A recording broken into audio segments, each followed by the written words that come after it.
Hey guys, welcome to Digital Digest, and today I'm going to show you how to use Zapier with YouTube. So first let's select our trigger. So our trigger will be YouTube, and when there will be a new video in the channel,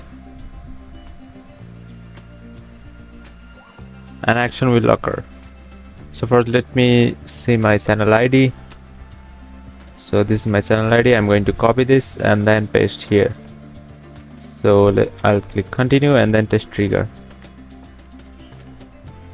Now I will select Twitter, and then our action will be create new tweet, and then okay, connect your Twitter account, and then let's type our message and YouTube URL, continue, and I'll just open my Twitter and let's click text action.